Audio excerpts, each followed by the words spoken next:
আল্লাহ কয় তোরে আমি বানাইছি ও বান্দা, তুই পুরো লাইফে আমি আল্লাহরে কতটুকু ডাকলাম এটা পরীক্ষা করার জন্য আবার 50 বছর পরে আমি আল্লাহ তোমার দরবারে মালাকুল মউত পাঠাইলাম।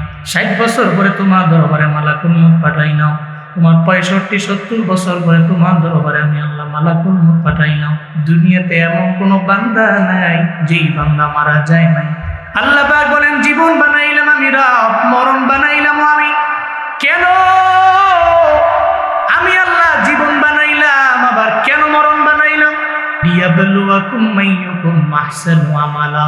আল্লাহ কয় পরীক্ষা করার জন্য আমলের দিক থেকে কোন বান্দা বড় আগায়া, কোন বান্দা নামাজের দিকে আগাইয়া, রোজার দিকে আগাইয়া, নেক আমলের দিকে আগাইয়া, কোন বান্দা নেক আমলের দিকে আগাইয়া আমলের লাইনে কে বড় দামি।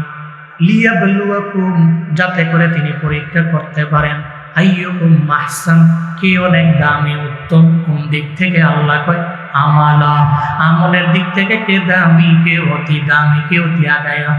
আল্লাহ এটা পরীক্ষা করার জন্য আল্লাহ কয় আমি আল্লাহ জীবনও আমি বানাইলাম, মরণও আমি বানাইলাম। আমাদের আপনাদের সবার আদি পিতার নাম হলো আদম আলাইহিস সালাম। এত লম্বা মানুষ, একাধারে পৃথিবীর সর্বপ্রথম মানব আদি পিতা আদম আলাইহিস সালাম। 60 হাত লম্বা ওই পয়গম্বর, উনিও তো দুনিয়া থেকে বিদায় নিলেন। আদম নবীও দুনিয়া থেকে বিদায় নিলেন। আল্লাহ পাক বললেন মালাকুল মউত আদম নবীর রূহটাকে বের করে নিয়ে আস। মালাকুল মউত আদম নবীর দরবারে আয়েশা কয় ইয়া আদম আনা মালাকুল মউত উকিলা বিকুম। এই আদম আমি আপনার রূহটাকে কবজ করার জন্য চলে আইলাম। কে তুমি? কয় মালাকুল মউত। আদম নবী কয় আল্লাহর পক্ষ থেকে আমার হায়াত আল্লাহ পাক আমায় দিয়েছে 1000 বছর। কেন তুমি 940 বছর বয়সে আমার দরবারে তুমি কেন আইলা? 940 বছরে কেন তুমি আমার রূহটা নেওয়ার জন্য আইলা? এটা বলার পরে মালাকুল মউত কয় হায় হায় আল্লাহ, আপনার নবী পৃথিবীর সর্বপ্রথম মানব আদম বলে কি? কয় কি বলে? কয় 940 বছরে নাকি আমি তার দরবারে আইলাম। আল্লাহ কয় মালাকুল মউত আমার আদম পয়গম্বর ভুইলা গেল, আদমের মনে নেই উনি যে রূহের জগতের মধ্যে ওনার সন্তান দাউদ আলাইহিস সালামের উনি হায়াত দিয়ে দিলেন 60 বছর, এই ব্যাপারে ওনার মনে নাই। এই আমার নবী আদম আলাইহিস সালাম, আবার আদি মানব আদম আলাইহিস সালাম আমগো সবার বাবা, উনি ভুইলা গেছে। এই জন্য ওনার যত সন্তানেরা আছে এরাও দেখবেন ভুইলা যায়। নাসিয়া আদম ফানাসিয়া বানু, আদম নবী ভুলে গেল, এই জন্য সন্তানেরাও ভুলে যায়। 30 বছর লাগাইয়া সৌদি আরবে থাকে প্রবাসী, পরিবারের বড় ছেলে, নিজের জন্য কোনো অ্যাকাউন্ট নাই, কোনো বাড়ি নাই, নিজের জন্য গাড়িও করলো না, বাবার অ্যাকাউন্টের মধ্যে পাঠাইলো। সন্তানরা এত পরিমাণে পরিশ্রম করলো, এত ঘাম জড়াইয়া সন্তানাদিদের জন্য কিছু করে নাই। একটা পর্যায়ে 30 বছরের লাইফটাই সব দিয়ে দিল পরিবারের জন্য।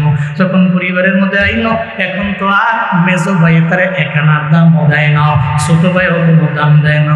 ও চোখের পানি ফালায় ফালায় কান্না করে, আমি 30 বছর লাগে কারে খাওয়াইলাম, এখন দেখি আমার একটাও বিন্দু মাত্র পরিমাণ পাত্তা দেয় না। মেজো ভাইও দাম দেয় না, ছোট ভাইও দাম দেয় না, বাবার কাছেও দাম পায় না, মায়ের কাছেও দাম পায় না। এমন নজির প্রমাণ সমাজে আছে না? না। এই জন্য উনি চোখের পানি ফালায় কান্দে, কি রে ভুলে গেছো আমারে, আমি তো তোর বড় ভাই, কেন তুই আমার ভুইলা গেলা? কয়ে ভুইলা যাওয়া তো এটা মানুষের কাজ, এটার জন্য তো ভুইলা যায়। কয়ে গলার নিচে নামতে দেরি, এরপরে এত যে খাওয়াইলো, গলা পর্যন্ত খাওয়াইলো, হঠাৎ করে কয়ে তুই আমারে খাওয়াইস না, বেঈমানের মতো আচরণ করে আছে না? না। আদম নবী ভুলে গেলেন। আদম নবী যত সন্তান তোমরা ভুলিও না। মানলাম ইয়াশকুরিন্নাস লাম ইয়াশকুরিল্লাহ।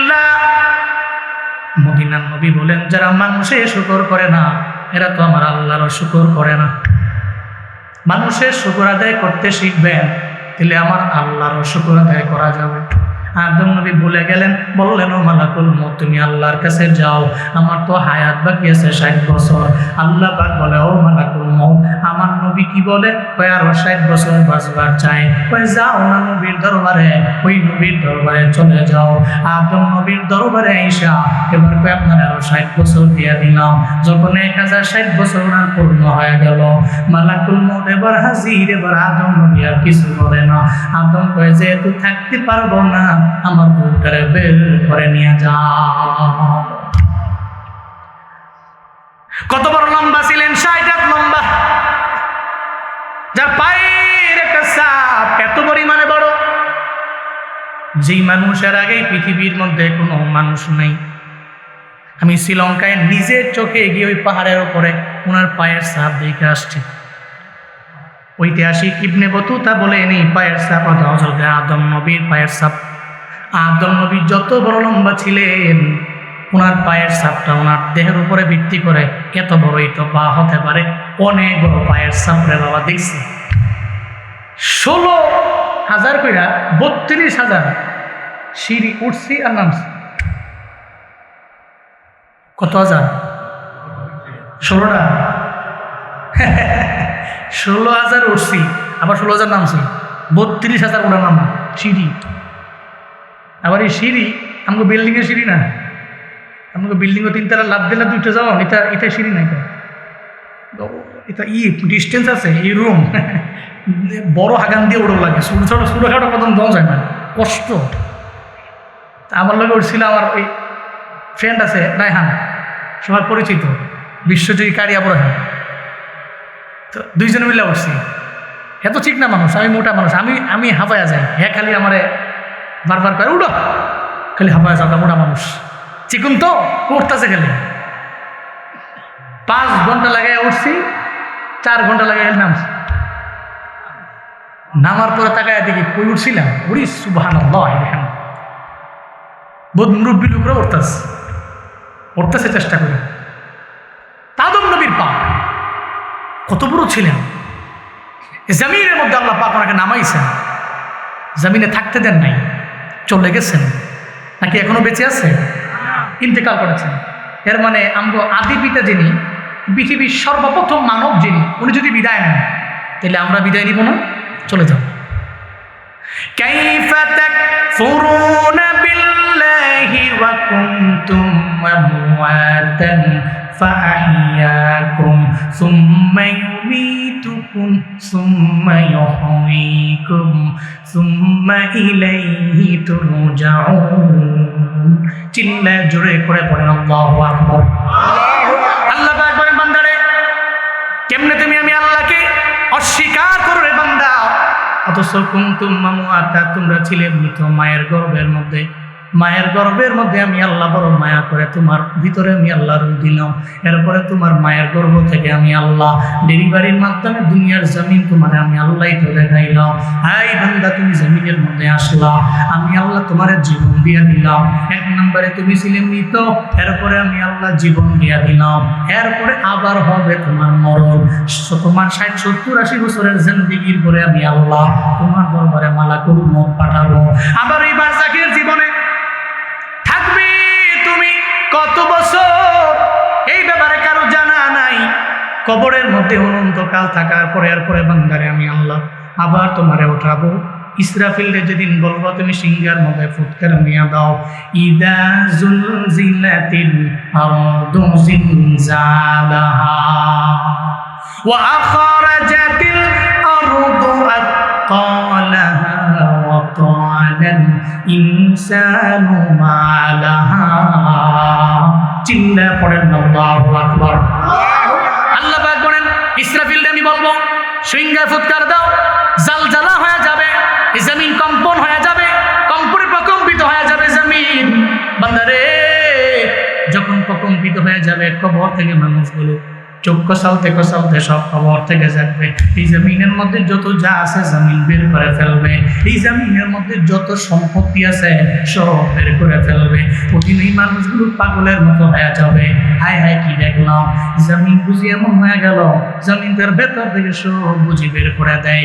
এই সম্পদের জন্যই বুঝি এত পরিমাণে একটা মানুষের আমরা মারলাম, এই সম্পদের জন্যই বুঝি, এই মালের জন্যই বুঝি ওসমান হাদি নামের সত্য পোলাডার মাথার মধ্যে বুলেট মাইরা ওরা দুনিয়া থেকে বিদায় করে দিলাম।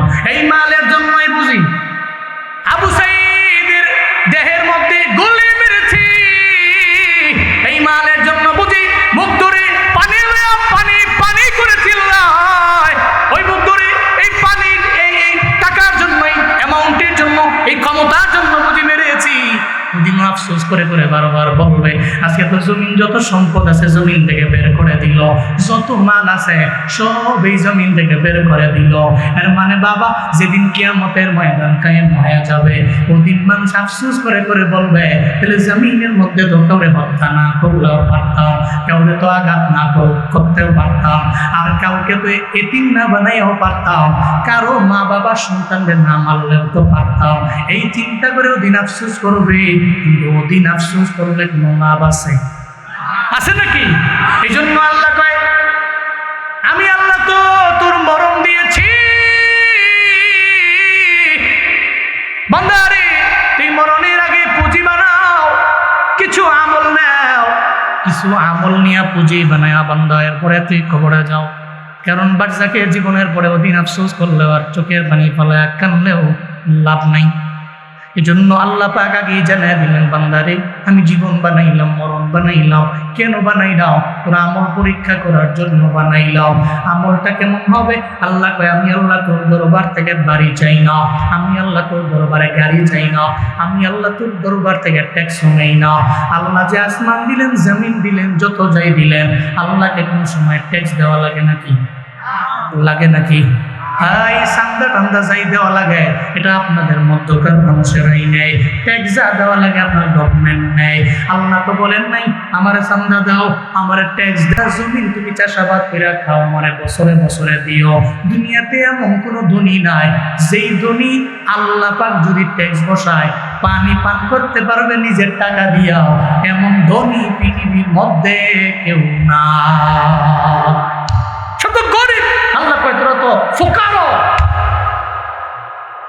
ইয়া আইয়ুহান নাস আনতুমুল ফুকারাউ ইলাল্লাহ ওয়াল্লাহু হুয়াল গানিয়ুল হামিদ।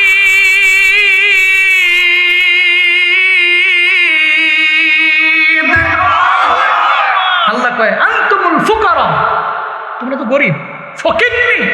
কার কাছে? ইলাল্লাহ, আল্লাহর কাছে সব গরিব। আল্লাহ যদি কয় ট্যাক্স দেওয়া লাগবে, পৃথিবীর কোনো মোস্ট রিচেস্ট ম্যান নাই যে আল্লাহকে ট্যাক্স দিয়েও পানি পান করতে পারে, নাই। এরপরেও তো সম্পদের বাহাদুরি, এরপরেও তো জমি জমার বাহাদুরি, এরপরেও তো ক্ষমতার বাহাদুরি, কিন্তু এটা থাকে না, এটা ক্ষণস্থায়ী, এটা চিরস্থায়ী নয়। কারণ মুলকের মালিক তো কে? সর্বময় ক্ষমতার মালিক কে? ফেরাউনের ক্ষমতা কম ছিল নাকি? কথা বলেন না কেন? কম ছিল? থাকতে পারছে দুনিয়ায়, বাঁচতে পারছে? ফেরাউন তো যখন মুসা নবীর জন্য আল্লাহ পাক রব্বুল আলামিন লাঠির মাধ্যমে রুট বানায় দিছে 12টা, কেউ বলেন একটা, কেউ বলেন 12টা। তো 12টা রুট হইল অথবা একটা রুট হইল, একটা দিয়া সবাই যাবে, একটা বানাইলেই পারত। আল্লাহ তো একটা বানাইলেই পারতেন, 12টা কেন? কেউ বলেন একটা রুট বানাইলে বনি ইসরাইলের লোকরা ঘাটতেরা, এই পৃথিবীতে সবচেয়ে ঘাটতেরা উম্মত থাকলে শুধু এই মুসা নবীর উম্মতি ছিল। যুদ্ধের ময়দানে নবী যাইতো, যাওয়ার পরে এখন বুঝে না হইলে মুসা নবীরে কইতো, তুমি আর তোমার আল্লাহ মিলা যুদ্ধ করো আমার জায়গা। নবীর ফালাই ফুলাই দিয়া দৌড় মারতো সব। তেরা টাইপের ছিল। এই জন্য মুফাসসিরিনে কেরাম করেন এদের জন্য রুট একটা করলে ধাক্কা দিয়ে কোন সময় ফালাই দেয় ফোনটা তো এই চিন্তা করে রোড বানাইছে 12টা, জাতি ছিল কম ছিল এদের 12টা, গোত্র ছিল 12টা, এক গোত্রের লোক আরেক গোত্রে তো একটু থাকতে পারে না, আছে না, রেশারেশি আছে না, দাম্প সমাজেও আছে। মিয়াজি বাড়ির লোকে বুজুমদার বাড়ি লাগালাগি এরকম আছে না, থাকে না কিছু কঠিন লাগালাগি, হ্যাঁ হ্যাঁ কঠিন মারামারি। আল্লাহ পাক বলছেন রোড বানাইছি 12টা। এক কওমের লোকেরা যে রোড দিয়ে যাইব আর এক কওমের একজন লোক এই রোড দিয়ে যাইব না, অন্য রোড দিয়ে। তো মুসা নবীর কারণে এরা বাইজা গেছে, এরা সব চলে গেছে। ফেরাউন তো দৌড়ে দেখে কিরে নীল নদের মধ্যে এত কেন, রাস্তা কেন? ফেরাউন মনে মনে চিন্তা করে জীবনে যেন রাস্তা মাস্তা দেখছি না, ঠিক না? এটা তো মনের মধ্যে প্রশ্ন জাগতেই পারে। আপনি যাচ্ছেন, আপনি যাবেন ধরেন দৌলদিয়া ঘাট, ফেরিঘাট, আরিচা ঘাটে গেলে সবার জানা আছে এনে ফেরি আছে, ফেরিতে গাড়ি উঠে ওপারে গেলে রাজবাড়ি, এবারে মানিকগঞ্জ, সবার জানা আছে। তা আপনি অনুযায়ী দেখতেছেন হঠাৎ করে 3-4টা রাস্তা হয়ে গেছে, আপনার মাথা মতো নষ্ট হয়ে যেত না? আরে করছে কেটে ফেরাউন যায় কয় খাইছে রে, রাস্তাগুলো কেমন, চিন্তায় পড়ে গেল। যাইয়েন না, হ্যালো আইবেন নি, আইতেনও না, না থাক থাক আমরা যেহেতু লয়ে লাইছেন দুধটা জানগা ছুটি, তবে আর কেউ উঠতেন না, ছুটি শেষ, এটাই লাস্ট ছুটি। জোরে কোন মার হাবা। আপনারা রাগ করতেছেন নাকি, কষ্ট পাচ্ছেন? জোরে কোন সুবহানাল্লাহ, আরো জোরে আলহামদুলিল্লাহ, চিল্লা আল্লাহু আকবার, লিল্লাহে তাকবীর, লিল্লাহে তাকবীর। ফেরাউনের লোকেরা ডানে বামে তো বহু তার দলবল, ফেরাউন এবং তার কওম, তার দলবল, তার সম্প্রদায়, সৈন্যবাহিনী। ফেরাউনরে কয় ফেরাউন এখানে রাস্তা কে বানাইলো? জীবনও কোনোদিন তো এই নদীর মধ্যে এই রাস্তা দেখি নাই, পানির ঢেউর অভাব নাই। ফেরাউন কয় আল্লাহরে চিনো নাই? তোমাদের বড় আল্লাহ তো ফেরাউন, আমি নিজেই তো রাস্তা বানাইছি। নাউজুবিল্লাহ, জোরে কয় না। দলবলেরা কয় এজন্যই তো তোমারে মানি, এজন্যই তো তুমি আমাদের বড় রব, এজন্যই তো তোমারে মানি, কারণ তুমি তো আমাদের জন্য রাস্তা বানাই দিলা, সুপ্রিম পাওয়ারের মালিক তুমি, এই জন্য ফেরাউন তোমার লিডার মানি। এটা বইলা সঙ্গে সঙ্গে দলবলের লোকেরা সব রাস্তায় নেমে গেল, কিন্তু একজনের নামে না, শেখে। দলবল তো জানে না এই খেলা, ফেরাউনের তো জানা আছে, মনে হয় আজকে স্বাভাবিক কোনো কিছু ঘটবে না, অস্বাভাবিক কিছু হয়ে যাবে, কারণ এখানে রাস্তা গেছিল না, এই রাস্তা হয়ে গেল, মুসা নবীও পার হয়ে গেল। তাহলে যে কোনো একটা কাহিনী আছে, নামতে চায় না, দলবলরে নামায়া দিল। এই দুনিয়াতে বড় বড় জালেমেরা, এরা বাঁচার জন্য নিজের ব্যক্তিগত হেলিকপ্টার দিয়ে দৌড় মারে, 16 বছর লাগায়া, 20 বছর লাগায়া। যারা তার পেছনে খাটলো রে, এদের কথা মনে রাখে না, কারণ বিপদে পড়লে কয় চাচা নিজের প্রাণ আগে বাঁচা। ফেরাউন কয় আমি নামবো না, ঘোড়া নিয়ে দাঁড়িয়ে আছে, দলবল নাইমা গেছি, ফেরাউন ঘোড়া দাঁড়িয়ে রইছি। হঠাৎ করে এবার আল্লাহ কয় ও ফেরেশতা, ফেরাউন কেন নামে না? তো ফেরাউন তো মনে ডরায়, ফেরাউনও তো ডরায়। ফেরাউন মনে মনে চিন্তা করে আজকে ঘটনাটা স্বাভাবিক হবে না অস্বাভাবিক হয়ে যাবে, আমি নামতে পারি না। সব দলবলের লোকেরা নাইমা গেল, ফেরাউন নামে না। ফেরাউন ঘোড়ার মধ্যে স্টেট ফরওয়ার্ড দাঁড়ায় আছে, এমন হালাতে আল্লাহ পাক বলেন ও ফেরেশতা, তুমি একটা মহিলা ঘোড়া হইয়া দৌড়ে যাও, কারণ ফেরাউন যেই ঘোড়ার মধ্যে আছে বেড়া ঘোড়া, আর বেড়া ঘোড়ায় যদি বেডি গুড়ি দেয় তাহলে মাথা ঠিক আছে নাকি?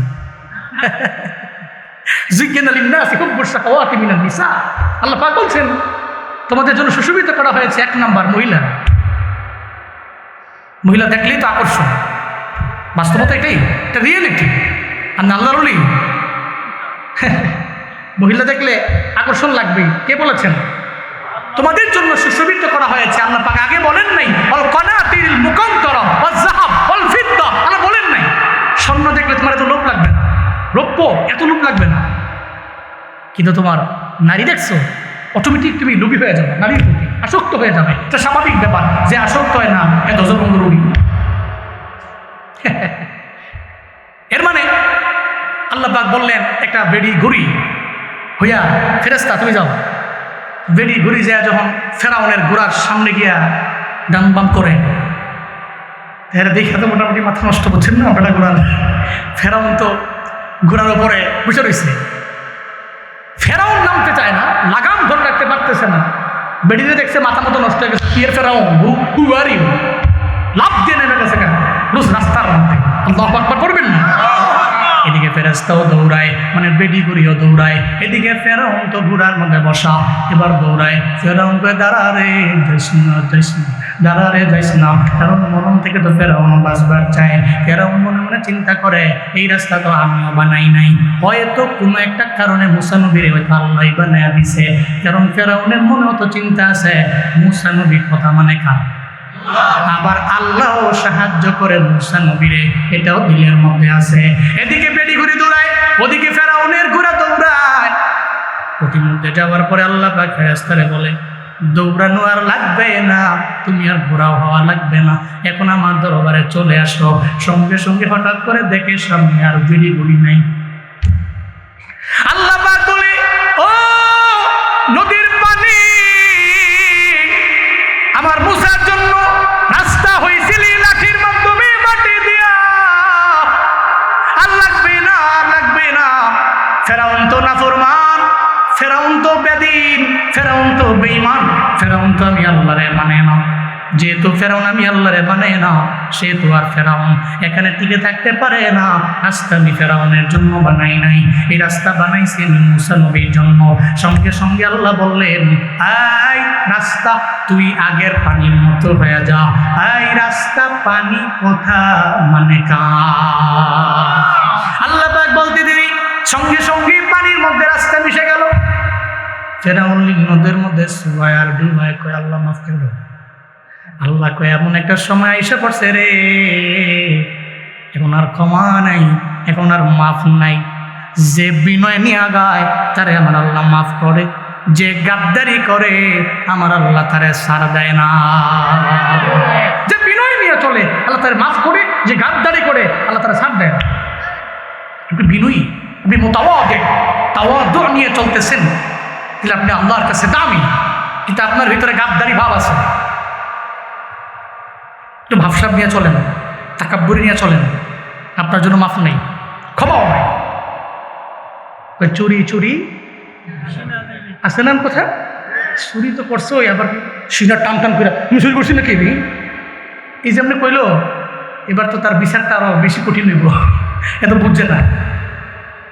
এর মানে চুরি চুরি সিনা চুরি যারা করে আল্লাহ পাক তাদের মাফ করেন। তো ফেরাউন ক্ষমতার মালিক ছিল, থাকতে পারছে, ধ্বংস হয়েছে না, চলে গেছে। এর মানে পৃথিবীতে জালিম, মাজলুম, নবী, এরপরে সাহাবা, যত আউলিয়া যারাই আছে সবাই চলে গেছে, সবাই বিদায় নিছে। তবে বিদায় নেওয়ার আগে যারা পুঁজি নিয়ে গেছে এরা দামি, সুবহানাল্লাহ পড়বেন না? বিদায় নেওয়ার আগে যারা পুঁজি নিয়ে গেল এরা দামি। এলাকার আম্মাজানদের ব্যাপারে অনেকেই তো বয়ান করে না, আমরা আম্মাজানদের ব্যাপারে বয়ান দরকার আছে না নাই? খালি আমরাই বয়ান শুনবো, আমরাই মরমু, আমার আম্মারা আমার বোনেরা বয়ানও শুনতো না, এরা মরতো না। বিষয়টা কি এমন কিনা? এমন মা বোনদেরও দরকার আছে বয়ান।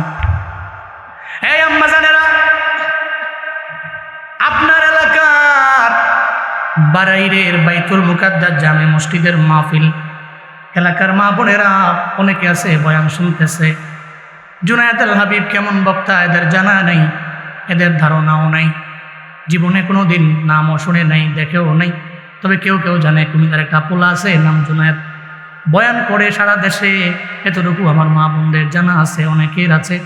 আমার মা বোনেরা পায়ে ধরি গমা, আপনাদের আবদার জানায় যায়, মরবেন আপনিও মারা যাবেন, তবে মারা যাওয়ার আগে কিছু আমল নিয়ে যান, কারণ আপনারেও তো আল্লাহ বানাইছেন আমল দিয়া চেক করার জন্য।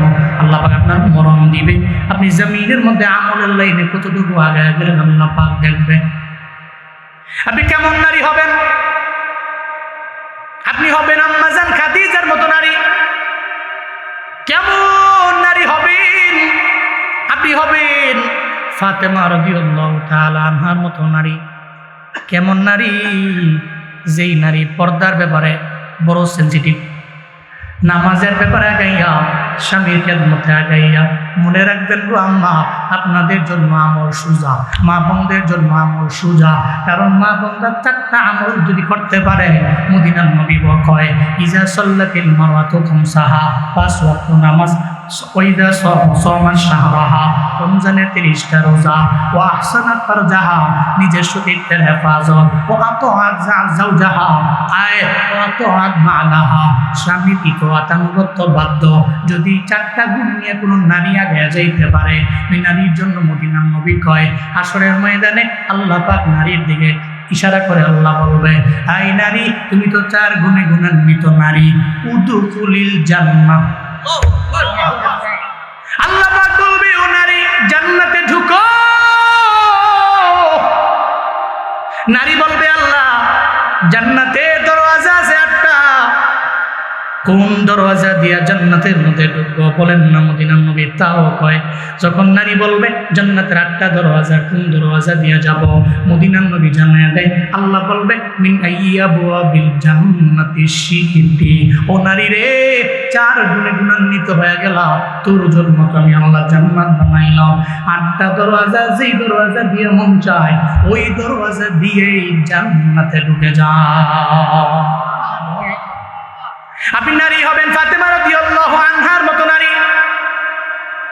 কেমন ওই দামি নারী, যে ফাতেমার ব্যাপারে মদিনার নবী কয় ফাতিমা সাইয়্যিদাতুন নিসাই আহলিল জান্নাহ, জান্নাতের মধ্যে যত নারী যাবে সব নারীদের সর্দারিনী নারী হবে ফাতিমা। এত দামি নারী, উনি ইন্তেকাল করছেন রোজা মুখের মধ্যে লয়া, রোজা মুখের মধ্যে নিয়ে উনি দুনিয়া থেকে বিদায় নিয়ে চলে গেছে।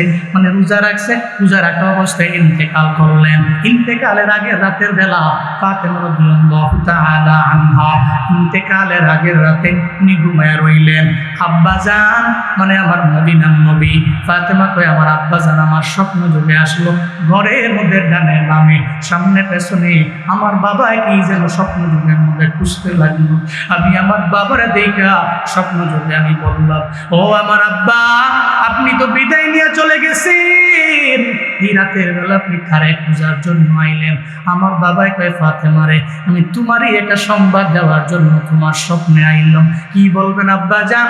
আমার মদিনার নবী কয় ফাতেমারে তুমি সাহারি করবা, একটু পরে ঘুম থেকে যাইগা, সাহারি করবা আলীর সঙ্গে, আর তোমার ইফতারটা দুনিয়ার মধ্যে হবে না, তোমার ইফতার হবে আমি বাবার সঙ্গে জান্নাতি দস্তারখানা।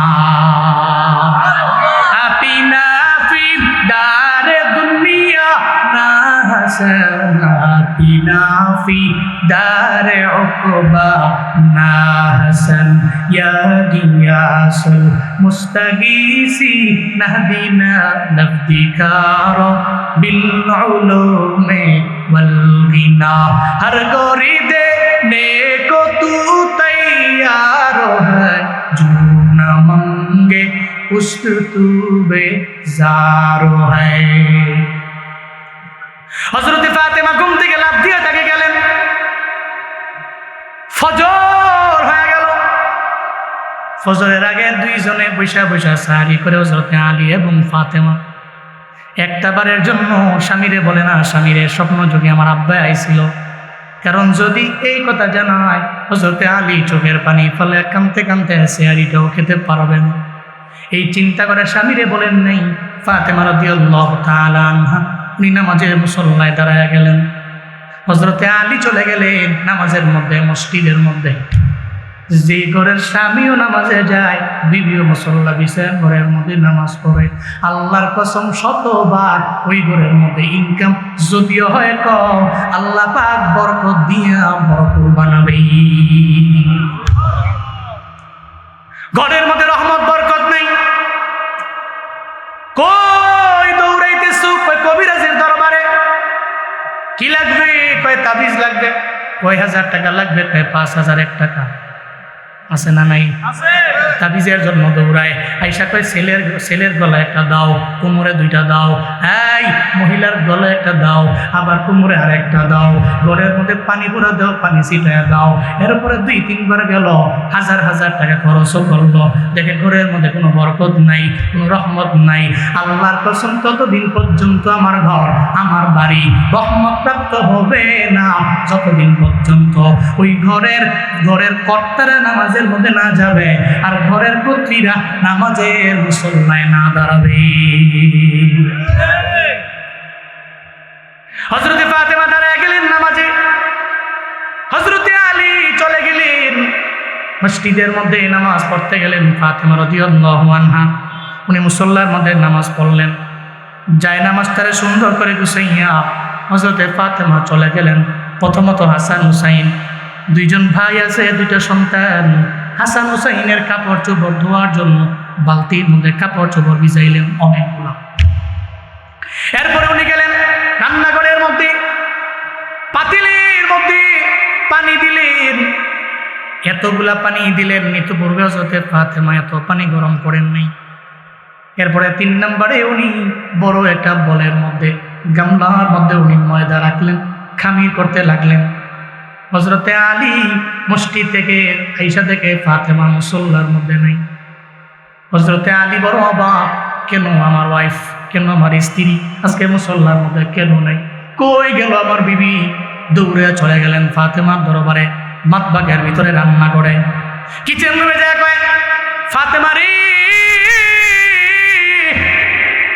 জীবনে কোনোদিন তোমার দেখি নাই ফজরের নামাজের মুসল্লার মধ্যে তুমি ইশরাক না পড়ে উঠছো, কিন্তু আজকে কি এমন হয়ে গেল ফাতেমা? আজকে তুমি ফজরের নামাজ পড়া কেন মুসল্লার মধ্যে বসে ইশরাকের নামাজ পড়লা না? ফাতেমারে কি এমন হয়ে গেল? কি এমন আশ্চর্যজনক কাহিনী, তুমি আমারে বলো না। এটা বলার পরে ফাতেমা, ওই কি বলবো স্বামী আপনারে, আমি জানি এটা বলার পরে আপনি নিজেকে ধরে রাখতে পারবেন না। ও চোখের পানি ফালাইয়া স্বামীর বর্ণনা দেয়, স্বামী রে, গত রাতের বেলা স্বপ্ন যুগে আমার আব্বা যান আমার স্বপ্ন যুগে এসে আমার জানাই দিয়ে গেছে, সাহারি তুমি করবা আলীর সঙ্গে, ইফতার দুনিয়াতে হবে না, ইফতার হবে জান্নাতি দস্তারখানে আমি বাবার সঙ্গে। আমার আর বুঝতে বাকি নাই ও স্বামী, আমার বাবার আকৃতি শয়তান জীবনও কোনোদিন ধরতে পারে না, আমার বাবার সুরত ধরতে পারে না শয়তান। শয়তান দুনিয়া সবার সুরত ধরতে পারলেও আমার বাবা ধরতে পারে না। এর মানে স্বপ্নে আমার বাবা ঠিক হয়েছিল, আমার বাবা এসে জানিয়ে দিয়ে গেছে আমার বাবার ওহি মিথ্যা না, স্বপ্নে আইছে এটাও মিথ্যা না। এর মানে স্বামী রে, সন্ধ্যার আগে দুনিয়া থেকে বিদায় নিয়ে চলে যাব। এটা শোনার পর হযরতে আলী চোখের পানি ফালায়া ফালায়া কান্না করে, একটা ছোট্ট বাচ্চা যেমনি চোখের পানি ফালায়া কান্না করে, হযরতে আলী কান্না করতে লাগলো। কারণ ফাতেমার প্রতি আলী বড় দুর্বল, ফাতেমা আলীর প্রতি দুর্বল। স্বামী তো বিবির প্রতি দুর্বল হওয়া স্বাভাবিক ব্যাপার, বিবিও স্বামীর প্রতি দুর্বল হওয়া স্বাভাবিক ব্যাপার। এমন হালাতে 2জনই জড়াইয়া ধরে কান্না করে। হাসান হুসাইন খেলার ময়দান থেকে যখন বাড়ির মধ্যে আসে, আয়েশা থেকে মায়ের চোখের মধ্যেও পানি, বাবার চোখের মধ্যেও পানি। আয়েশা কয়, মা তোমার চোখে পানি কেন? মারে, তোমার চোখের পানি আমি সহ্য করতে পারি না। কারণ সন্তান যখন থেকে মায়ের চোখের পানি ফেলায় কান্দে, মার দরবারে যায় কয়, মারে কিসের জন্য তুমি কান্দো? আমি সমাধান করে দিব আমার। কারণ মার চোখের পানি সন্তান জীবনেও কোনোদিন সহ্য করতে পারে না। বলে, মা তোমার জন্য আসমানের তারাও যদি আনা লাগে আমি করতে রাজি আছি, খালি একটা বারের জন্য আমারে হুকুম দাও, একটা বারের জন্য আদেশ দাও। এই মায়ের জন্য সন্তানেরা বড় দুর্বল, বাবার জন্য দুর্বল। হাসান হুসাইন যে কয়, ও মা কেন কান্দো? মাও বলে না, বাবাও বলে না। একটা পর্যায়ে হাসান হুসাইনের মা বাবা জানাইয়া দিল, হাসান রে আমরা বলবো না, চলে যাও তোমার নানার দরবারে, নানা রওজা শরীফের সামনে যাও, নানা রওজায় যাও, নানা হয় তোমাদের জানাইয়া দিবি আমরা কেন কান্না করি। চিল্লে আওয়াজ করে পড়া যাবে কি মারহাবা। নানার দরবারে যাও, নানা রওজায় ধারের উপরে গিয়া বৈশা নানারে কইও, কেন কান্দে আমার মা, কেন কান্দে আমার বাবা, সঙ্গে সঙ্গে হাসান হুসাইনকে বিদায় করে দিল। ভাই ভাইয়ের কাঁধের মধ্যে কাঁধে কাঁধে উড়ে চলে গেছে। নবীর রওজা আতহারের সামনে গিয়া দাঁড়াইছে। নবীর রওজা আতহারের উপরে গিয়া বৈশা এবার দুইজনে খেলাধুলা করতে লাগলো। এদিকে রওজা আতহার থেকে আমার মায়ার নবী হাসান হুসাইনরা ডাকরে, ও আমার নাতিরা, কেন তোমরা এখানে খেলাধুলা করো? আজকে খেলাধুলার দিন না, জীবনে বহু সময় বাকি আছে, তোমার মা বাঁচবে না, যাও মায়ের দরবারে যাও, মায়ের থেকে দোয়া নিয়ে যাও, কারণ জীবনে কোনদিন আর মারি দেখতে পারো না। হাসান হুসাইনের জন্য নানাই নাতিরা রে, যা দৌড়ে যা, জীবনে মায়ের চাঁদ মাখাই চেহারা দেখতে পারবি না, দৌড়ে যা মায়ের দরবার থেকে দোয়া নে, মার দরবারে যাও, মার দরবারে গিয়া কান্দা মায়ের দরবার থেকে দোয়া নে, কারণ মা যদি দোয়া করে দেয় হাসান রে কামিয়াব, হুসাইন রে কামিয়াব। নাতিরা রে, মারে বিদায় দেওয়ার পরে নানা দরবারে আসিস, আমি নানা জীবনে কোনোদিন তোদের আমি ভুলবো না। আমার নবী কেমনে কথা বলে জানি, কারণ রওজা আতহারের ভিতরে আমার মায়ের নবী জিন্দা।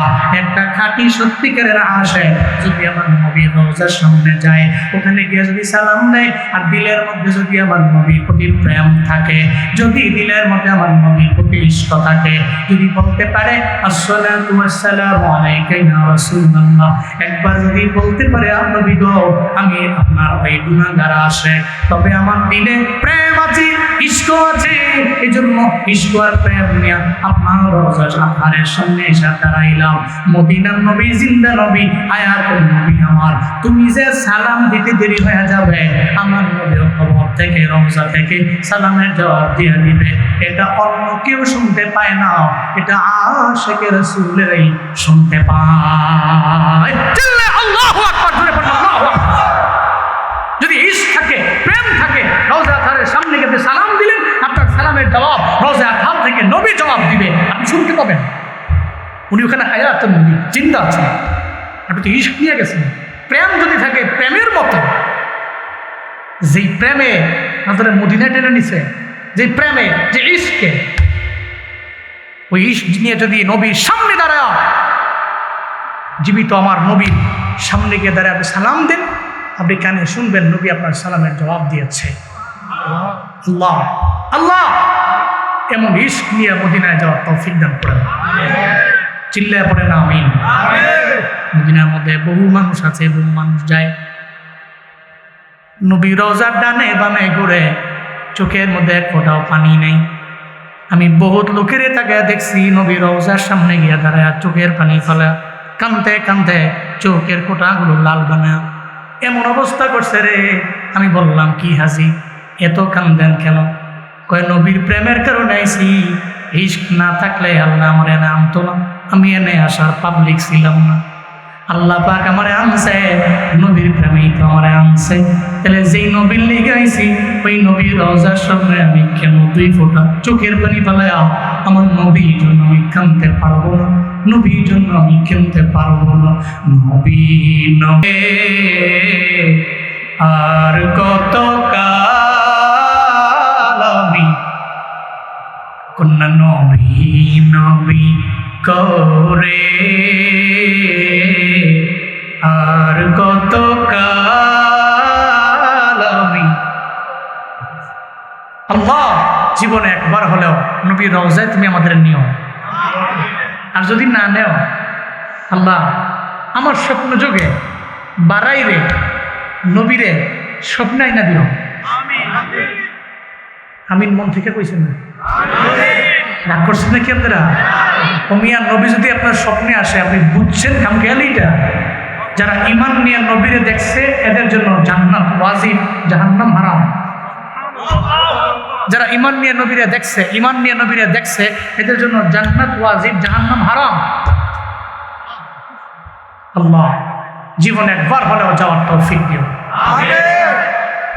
না পারলে নবীরাই না দিও, আল্লাহ কবুল করেন।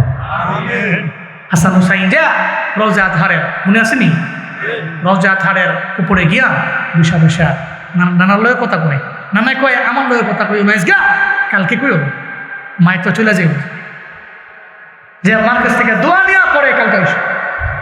দৌড়ে গেছে, যে মায়ের দরবারে কয়, মা কেন আমারে বললেন না? আপনি চলে যাবেন মা, বিদায় নিয়ে চলে যাবেন, কেন বললেন না গো মা? এই যে অল্প সময় নষ্ট হয়ে গেল, এতক্ষণ তো আপনার চেহারার দিকে তাকায় থাকতে পারতাম মা। মা কেন বললেন না? কেন পাঠাইছেন নানা দরবারে? নানাই কইছে এই জন্য তোমাদের মনে এখন তো ব্যথা লাগছে, তবে কম আমি মায়ের যদি কইতাম, আমি মায়ের দিলটা খান খান হয়ে যাইতো, ফাইটা যাইতো। তোদের ছাড়া কেমনে থাকবো আমি? এখনো তোরা ছোট মানুষ, নানারেও হারাইলি, আমি মায়েরও যদি হারায়া ফেলবো তাহলে তো চোখের পানি ফেলে সাহায্য দিয়ে লাগে আক্রান্ত। এটার কারণে আমি তোমাদের বলতে পারি নাই রে সন্তানেরা, তবে অসুবিধা নাই, তোমাদের জন্য নবীর দরবারে দোয়া করবো, আল্লাহ পাক তোমাদের দুধে ভাতে খাওয়াবে। মা সন্তানের দোয়া করে দিলেন। এরপরে একটু পরে হযরতে ফাতেমা রাদিয়াল্লাহু আনহা হযরতে আলী স্বামীরে ডাকলেন আর বললেন, ও স্বামী, স্বামী গো, আপনার দরবারে ইন্তেকালের আগে আমি দুইটা আবদার জানাই। এই বারাইরের আম্মা জানেরা, এই বুড়িচঙ্গের আম্মা জানেরা, কুমিল্লার আম্মা জানেরা, আপনাদের পায়ে ধরি মা, আপনি কেমন নারী হবেন আজকের এই বয়ান থেকে আপনি শিক্ষা নিবেন। আপনি কেমন নারী হবেন, আপনি কোন টাইপের নারী হবেন। হযরত ফাতেমা বলে, স্বামী রে, স্বামী রে, আমি তো আপনার ঘরে আইছি, আপনার ঘরে আসার পরে আপনার হক আমি পরিপূর্ণ আদায় করতে পারি নাই। আপনার ঘরের মধ্যে আসার পরে আপনার হক আমার পরিপূর্ণ আমার পক্ষ থেকে হয়তো আদায় হতে না পারে। যদি আদায় না হয়ে থাকে হাসরের ময়দানে মিজানের দাঁড়ি পাল্লায় অথবা কোনো কাঠগড়ায় যদি আপনি আমারে বলেন, এই ফাতেমা, আমি তোমার প্রতি অসন্তুষ্ট, আমার বাবা লক্ষ লক্ষ উম্মতের সামনে লজ্জিত হয়ে যাবে, আমি সন্তানের কারণে আমার বাবায় লজ্জিত, আমি জীবনেও কোনোদিন এটা মাইনা নিতে পারবো না। ও স্বামী আমার, আমারে মাফ করে দাও, আর জীবনের শেষ বিদায় তুমি আমায় দাও, কারণ আমি সন্ধ্যার আগেই দুনিয়া থেকে বিদায় নিয়ে চলে যাব। এটা বলার পরে আবার হযরতে আলীও কান্দে আর কয়, বিবি রে, তুমি আমার থেকে বিদায় নেও, আর তুমি আমারে বলো তোমার আমার পরিপূর্ণ হক তুমি আদায় করেছ কিনা। মূলত তো তুমি আমার সব হক আদায় করলা, জীবনে কোনোদিন তুমি আমার সামনে চোখ রাঙিয়ে কথা বলো নাই। কিন্তু বিবি রে, আমি তো তোমার হক পরিপূর্ণ আদায় করতে পারি নাই, আমি তোমার উপযুক্ত ছিলাম না, কারণ তুমি জান্নাতি সব নারীদের সরদারিনী নারী। আমার ঘরের মধ্যে এমন অনেক দিন গিয়েছে খানা নাই, আমি তোমারে সকালেও খাওয়াইতে পারি নাই, আমি তোমারে দুপুরেও খাবার দিতে পারি নাই, আমি তোমারে রাতের বেলাও দিতে পারি নাই। ও বিবি রে, আমি তোমার হক পরিপূর্ণ আদায় করতে পারি নাই। আসলের ময়দানে তুমি আমার বিরুদ্ধে প্রভের দরবারে নালিশ দিও, যদি নালিশ দেও তাহলে আমি আলী জান্নাতের মধ্যে যেতে পারবো না। এবার ফাতেমা কয়ে, স্বামী, আপনি তো আমার পরিপূর্ণ হক আদায় করলেন। স্বামীও কয়ে, বিবি, তুমি আমার পরিপূর্ণ হক আদায় করলা। এবার বিবিও কয়ে, স্বামী, তো আপনিও তো আমার হক পরিপূর্ণ আদায় করলেন। এটা বইলে ফাতেমা কয়ে, 1 নম্বর আবদার আমার পূরণ হয়ে গেল। আমি তো বুঝতে পারলাম আপনি আমার মাফ করে দিলেন, এখন জান্নাতে যাওয়ার আর কোনো প্রতিবন্ধকতা নাই। আম্মা জান, আপনি তো স্বামীর সাথে যেই পরিমাণ অন্যায় আচরণ করেন, যেই পরিমাণ চোখ রাঙা কথা বলেন, আপনি নামাজি, আপনি আমলওয়ালা, আপনি রোজা রাখলে হলে, আপনি যত দামি নারী হন না কেন, আপনার স্বামী রাজি না, তাহলে তো জান্নাতে যাওয়ার আগে স্বামী প্রতিবন্ধক হয়ে দাঁড়ায় যাবে। আল্লাহ গো, তার প্রতি আমি রাজি না, তারা কেমনে জান্নাতের মধ্যে দাও। এই জন্য স্বামীর সাথে কোনো খারাপ আচরণ করা যাবে না। মদিনার নবীতে জন্মই কইছে, স্বামীরা এত আপেরা কিয়ামতের ময়দানে গেলে জান্নাত পাবেন গো আম্মা। এরপরে ফাতেমা কয়, আমার 2 নম্বর আবদার হলো, স্বামী রে, আমি তো মারা যাব, আমি সন্ধ্যার আগে মারা যাব, দুনিয়া থেকে বিদায় নিয়ে যাব, তবে আমার ইন্তেকালের পরে আপনি আমার দাফন করার ব্যাপারে, আমার জানাজা দেওয়ার ব্যাপারে আপনি বিলম্ব করবেন না, দেরি করবেন না, বিলম্ব করা ছাড়াই আমারে আপনি দাফন করে ফেলবেন। এই কথা কেন বললো? হযরতে আলী কয়, ও ফাতিমা, তুমি তো 2 জাহানের বাদশা নবীর কন্যা, তোমার তো এত পরিমাণে দাম, এলাকার মানুষ যখন শুনবে তুমি নাই, সব এলাকার লোকেরা দৌড়ে দৌড়ে তোমার জানাজার মধ্যে চলে আসবে রে ফাতেমা। কেন বললাম? রাতের অন্ধকারের মধ্যে জানাজা দেওয়ার জন্য। ফাতেমা কয়, স্বামী রে, আমি 2 জাহানের কন্যা হতে পারি, 2 জাহানের বাদশা নবীর কন্যা, আমি দামি হতে পারি, আমি জান্নাতের সর্দারিনী নারী হতে পারি, তবে জানেন না পর্দার বিধান তো একটা আছে। আমি তো নবীর কন্যা, আমি দামি নারী আমার জানা। তবে দিনের বেলা যদি আমার জানাজার মধ্যে শত শত হাজার হাজার লোক যদি উপস্থিত হয়ে যায়, আমার খাটের দিকে খাটিয়ার দিকে তাকায়া থাকবে, আমার দিকে দেখে মানুষ মন্তব্য করবে নবীর কন্যা ফাতেমা কেমন লম্বা ছিল, অথবা কেমন বাইকটা ছিল, অথবা মিডিয়াম ছিল কিনা, অথবা আমার বডির দিকে তাকাইয়া যখন তারা দেখবি আমি মোটা ছিলাম নাকি আমি চিকন ছিলাম নাকি মাঝামাঝি অবস্থায় ছিলাম, এরা যা লোকেরা বলা বলি করবে। আসলের ময়দানে আমার যদি কয়, আল্লাহ যদি কয় ফাতেমা রে এই বাড়িটার ব্যাপারে তুমি আমার হিসাব দাও, তুমি তো দুজাহানের বাদশা নবীর কন্যা, তোমার দ্বারা এই ছোটখাটো পর্দার লঙ্ঘন কেন হয়ে গেল? আমি এই ছোটখাটো পর্দার লঙ্ঘন করতে পারি না, আমি পর্দার খেলাফ করতে পারি না, আমার দিনের বেলা আমি জানাজা দিবেন না, সন্ধ্যা হইতে দেরি হয়ে যাবে, অনেক লোক আমার লাগবে না, যারাই থাকবে আশেপাশে এদের দিয়া আমার জানাজা দাফন কাজ সম্পাদন করবেন। চিল্লায় পড়া যাবে কি মারহাবা, আরো জোরে পড়া যাবে কি আল্লাহু আকবার, আরো জোরে পড়া যাবে কি সুবহানাল্লাহ। বাড়াইলেন রমজান, আপনি কেমন নারী হবেন? ফাতেমার মতো নারী হবেন। আপনি তো জান্নাতের মধ্যে যাবেন, আপনার নেত্রী আপনার সর্দারিনী হবে ফাতেমা রাদিয়াল্লাহু তাআলা আনহা। এজন্য এদের মতো নারী হন, যেই নারী জান্নাতি, যেই নারীর সন্তানেরা জান্নাতি, যেই নারীর বাবাও জান্নাতি, এত দামি নারী, যেই নারীর নিজেও জান্নাতি, এরপরও পর্দার ব্যাপারে কত পরিমাণে সেফ, কত পরিমাণে সেন্সিটিভ। কিন্তু আমরা মা বোনেরা কেউ তো আপনারা জান্নাতের সার্টিফিকেট পান নাই, আপনাকে তো কেউ বলেও নাই আপনি স্পষ্ট জান্নাতি, এরপরেও তো আপনি যেই পরিমাণে বেপরদায় চলেন, আমার যুবকেরা আপনার জন্য নষ্ট হয়। আপনাদের জন্য যদি আপনি মনে করেন ফাতেমা নবীর কন্যা, এজন্য তাকওয়ার লাইনে আগাইয়া, তবে আপনাদের জন্য শিক্ষা হইল আমাদের উসমান হাদির বোন, উসমান হাদির ওয়াইফ যেই পরিমাণে পর্দাওয়ালী নারী, বাংলাদেশের মানুষেরা বড় অবাক হয়ে গেল। আমি চ্যালেঞ্জ দিয়েছি গতকালকে, উসমান হাদির ওয়াইফ যেই পরিমাণে পর্দা কর্মীওয়ালী নারী, বাংলাদেশের অনেক বড় বড় বুজুর্গের বউরাও এত পরিমাণে পর্দা করতে পারে না। উসমান হাদি তো দামি, স্বামী নামে কথা বললে আলোচনায় আসবে, আবার সিম্পেথি গ্রহণ করতে পারবে।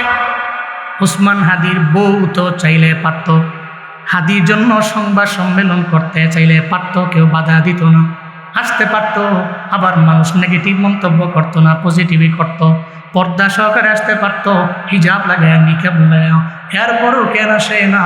কারণ জানে রে সবার আগে আমার আল্লাহ, সবার আগে আমার পর্দা, সবার আগে আমার হিজাব, সবার আগে আমার নিকাব। এই জন্যই তো আল্লাহ হাদির দাম বাড়াইয়া দিল। এই ওনার বউ কেন আসা লাগবে?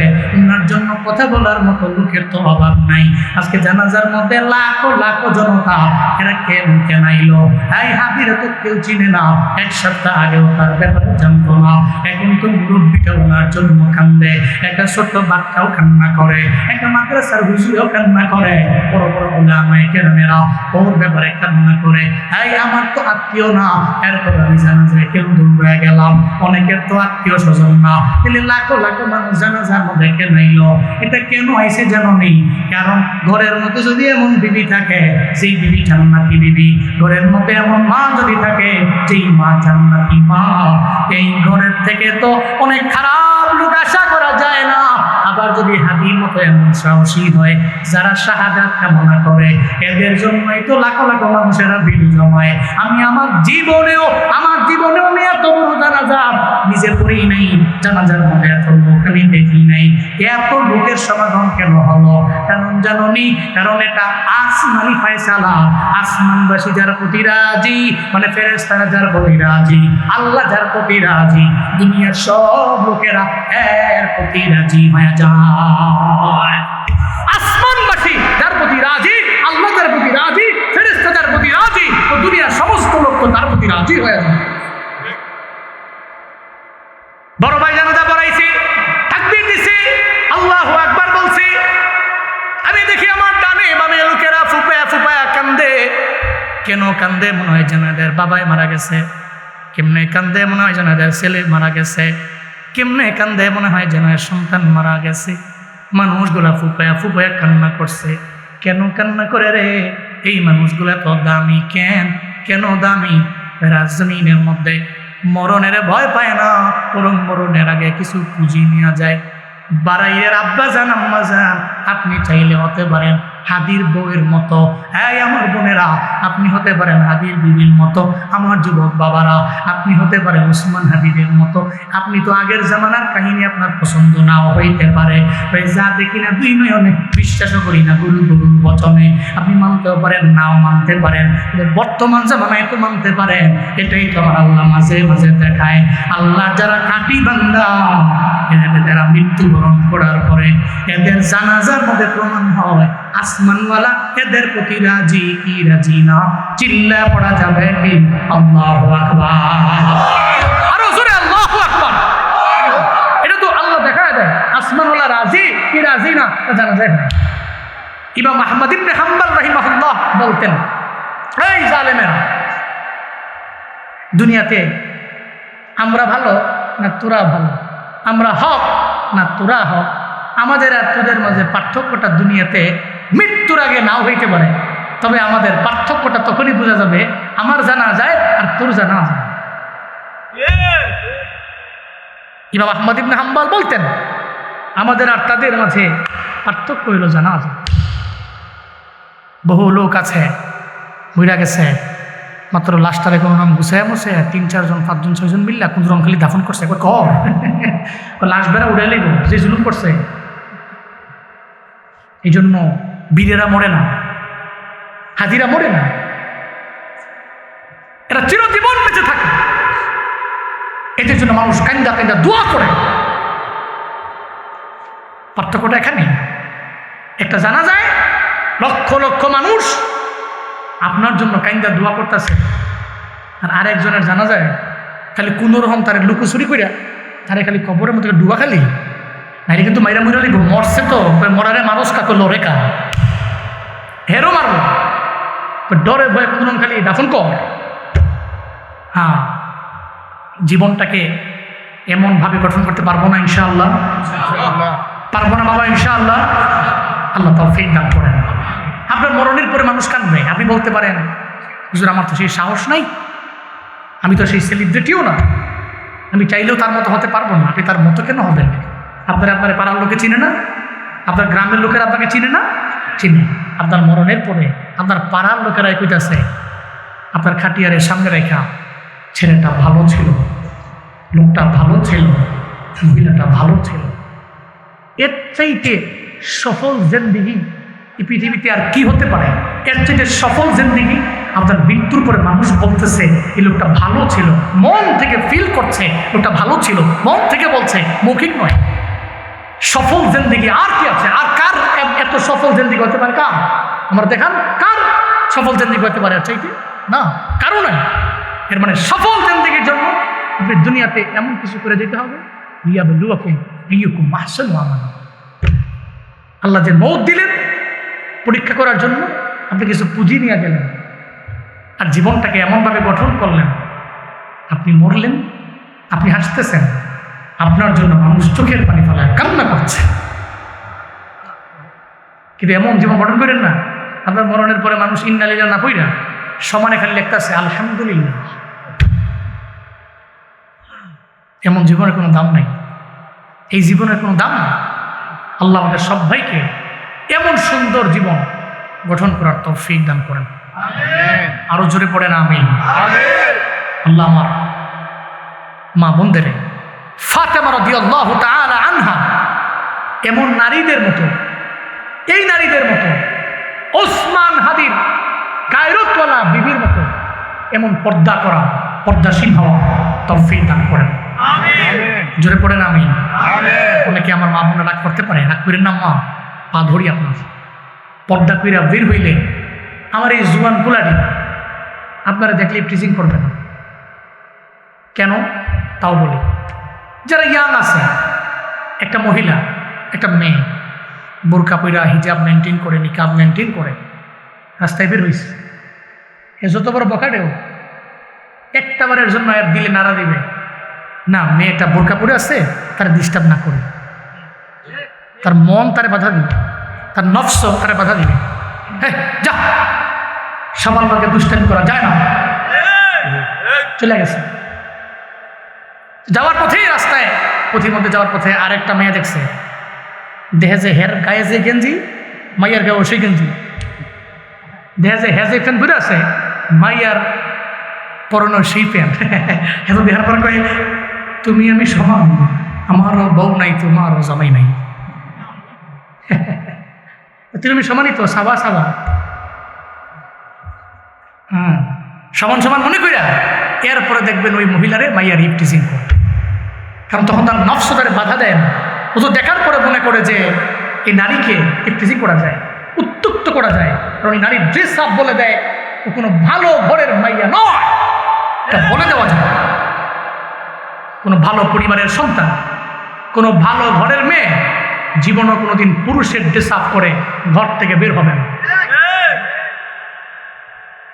আপনি তো মনে করছেন আপনার টাকা আছে, আপনি দামি বাড়ির মালিক, আপনি অনেক কোটি কোটি টাকার সম্পদের মালিক, আপনার কয়েকটা Harrier, Prado, land cruiser Prado, বহুত গাড়ি আছে আপনার, সন্তানের জন্য প্রত্যেকের নামে নামে আছে।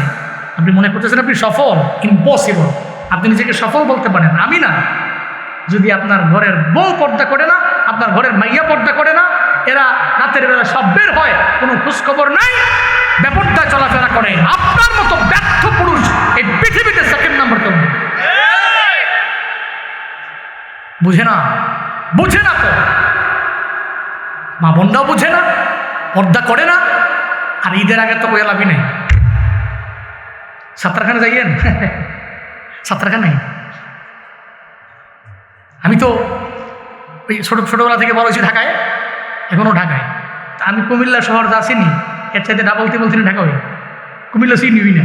মাঝে মাঝে ওই প্রোগ্রাম থাকলে সদর দক্ষিণমুখী সদর এলাকায়, তো ওই সময় কয় হুজুরে নয় পড়েন, আমি তো চিনি টিনি না, ম্যাপ দেও।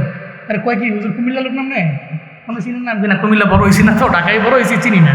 তো মাঝে মাঝে ইনকেস কোনো কাজে যখন যাই দেখি তো আমি কি ড্রেস আপ, কি পোশাক পরিচ্ছদ। আর অধিকাংশ নারী হয় যেই নারীরা প্রবাসীদের বউ হয়, স্বামী বিদেশ থাকে, আমার তো জামাটা কিনে দেবেন না নাই, আমার শাড়ি কিনে দেবেন না নাই, তো হৌরে একটা আইনা দিছে, চোখটা দিয়ে এমনি কি আনছে, বুড়ার ঘুরে বুড়া, বুড়ার ঘুরে বুড়া আনছে কি এটা, আপনি বুঝছেন না? নাই আপনি মুরব্বী মানুষ। আচ্ছা নেক্সট টাইম আমি যাবো নাই, তো গিয়া বেটার সামনে সুন্দর করে আরাম করে বইয়া, বেটাও চেয়ার দিছে, টুল দিছে, বইতো ভিডিও বইছে। আবার টেহাও তো গরম, কারণ স্বামী থাকে বিদেশ, এ তো মনে করতেছে চাপ দিছে, টেহায় বসে। কিন্তু এই কষ্ট যে কি পরিমাণ এরা করে, এটা তো আর হেরা জানে না। যাই দাম কত? 4000। দইরেই কয়েছে 3500 দেই। কত দে? 3500 দিই। বেটা কয় আহা লস হয়। বেটা কি কয় লস হয়। এরপরে কয় কি, আচ্ছা ঠিক আছে আমার লইয়া যান। বেটা তো মনে মনে কয় আপনার জামে আইলে দাম করলে 1500, আপনি কইছেন 3500। এ ভিডিও মোটামুটি কাপড়টা লইয়া সুন্দর করে শপিং করে বাইতে সমস্ত বাবি টাবি যারা আছে দেখাইতেছে, দেখেন না কি লাভ করছি। বেটা 4000 কইছে, আমি 3500 দিয়ে লইয়াই পড়ছি, বহুত লাভ করছে। এই জন্য পর্দায় শান, বেপর্দায় শান নাই, বেপর্দায় মান নাই, পর্দায় শান আছে, পর্দায় মান আছে। কথা ঠিক কিনা বলেন? বেহায়া নারীর ওই কেমন কথা, বুরকার কথা বলে ওদের মাথা ব্যথা। বেহায়া নারীর ওই কেমন কথা, বুরকার কথা বলে ওদের মাথা ব্যথা। আবার পর্দার কথা যখন বলি, বুরকার কথা যখন বলি, তখন হই আমি ফতুয়াবাদী। বিদ্রোহী বিপ্লবী মৌলবাদী কেন জঙ্গিবাদী, বিদ্রোহী বিপ্লবী মৌলবাদী কেন জঙ্গিবাদী, বিদ্রোহী বিপ্লবী মৌলবাদী কেন জঙ্গিবাদী। জন্মের পরে কানে আজান কি দেয়নি, তুমি মৌলবাদী ছাড়া হওনি। জন্মের পরে কানে আজান কি দেয়নি, তুমি মৌলবাদী ছাড়া হওনি। আবার মরণের পরে জানাজা পড়াবে, পড়াবে কি পড়াবে না?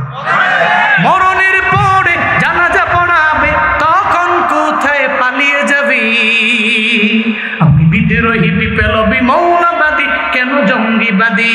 বিদ্রোহী বিপ্লবী মৌলবাদী, কেন জঙ্গিবাদী? সত্যের পক্ষে গান গাই বলে আমি বিদ্রোহী, সত্যের পথে ডাকি বলে আমি বিপ্লবী। সত্যের পক্ষে গান গাই বলে আমি বিদ্রোহী, সত্যের পথে ডাকি বলে আমি বিপ্লবী।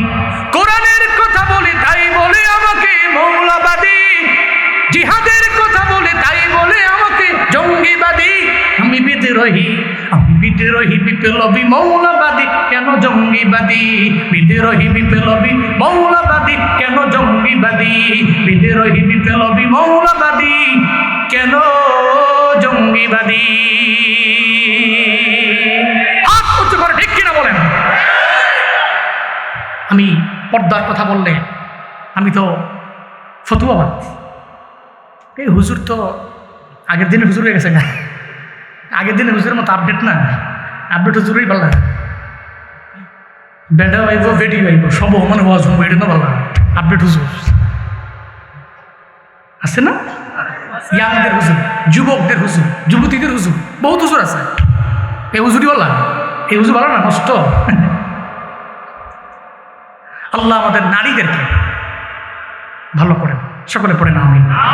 ওনারা ভালো মানে ঘরটা ভালো, ওনারা ভালো তাহলে পরিবার ভালো, ওনারা ভালো একটা পরিবার ভালো, আর একটা পরিবার ভালো, আর একটা পরিবার ভালো, আর একটা পরিবার ভালো, সবগুলো পরিমাণ মিলে একটা সমাজ, তো সমাজ ভালো। সমাজ ভালো, সমাজ ভালো, সমাজ ভালো, সমাজ ভালো, সমাজ ভালো, সমাজ ভালো তো গ্রাম ভালো, গ্রাম ভালো তো গ্রাম ভালো, তো গ্রাম ভালো তো ইউনিয়ন ভালো, ইউনিয়ন ভালো তো ইউনিয়ন ভালো তো উপজেলা ভালো, উপজেলা ভালো তো জেলা ভালো, জেলা ভালো তো আমার দেশ। আল্লাহ আমাদের ঘরে রহমত দান করেন, বরকত দান করেন।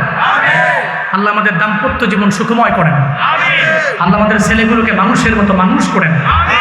আল্লাহ আমাদের মেয়েদেরকে পর্দা করার তৌফিক দান করেন। চিল্লায়ে পড়েন আমিন।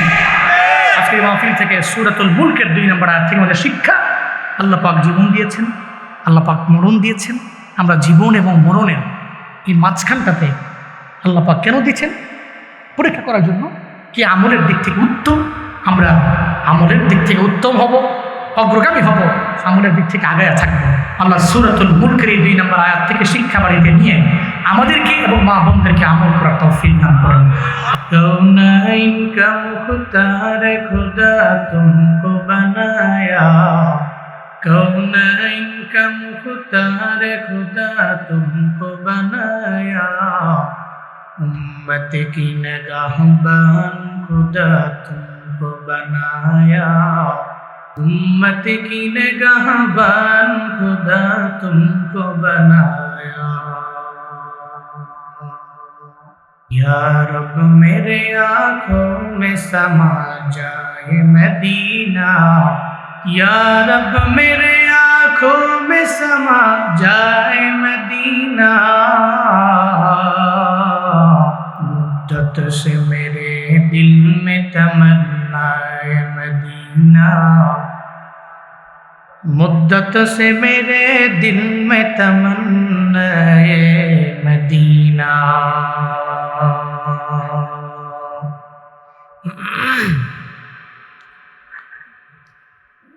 बड़ाई बैतुल मुकद्दस जामे मस्जिদের উদ্যোগে আয়োজিত 2 দিন ব্যাপী 56তম বার্ষিক তাফসীরুল কুরআন মাহফিলের আজ শেষ দিন, শেষ অধিবেশন 20শে ডিসেম্বর 2025।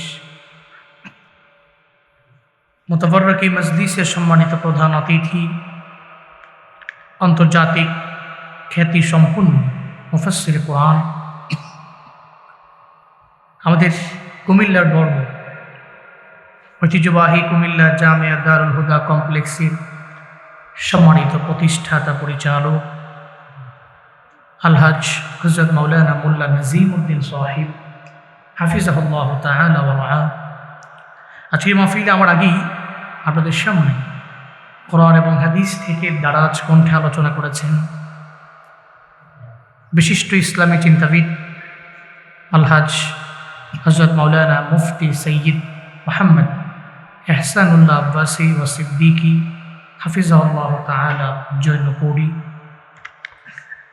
আজকের মাহফিলে কথা বলেছেন আমার অনেক কাছের একজন ভাই, দিনই আলোচনা করেন সুন্দর কণ্ঠে, সলিত কণ্ঠে, হযরত মাওলানা মুফতি মোল্লা নাঈমুর রহমান দামাত বরকাতুহুম। কথা বলেছেন হযরত মাওলানা আব্দুর রউফ সাহিব, সহকারী মৌলভী, নূর মানিকচর ইসলামিয়া দাখিল মাদ্রাসা। কথা বলেছেন বড়াইল কেন্দ্রীয় জামে মসজিদের খতিব হাফেজ মহিউদ্দিন বিন ইসমাইল, হাফেজ মুসলিহ উদ্দিন কুমিল্লা, হযরত মাওলানা মঈনুল ইসলাম মঈনাল হাফেজ আবু আলম সহ আরও অনেক অত্র অঞ্চলের আইম্মায়ে মাসাজিদ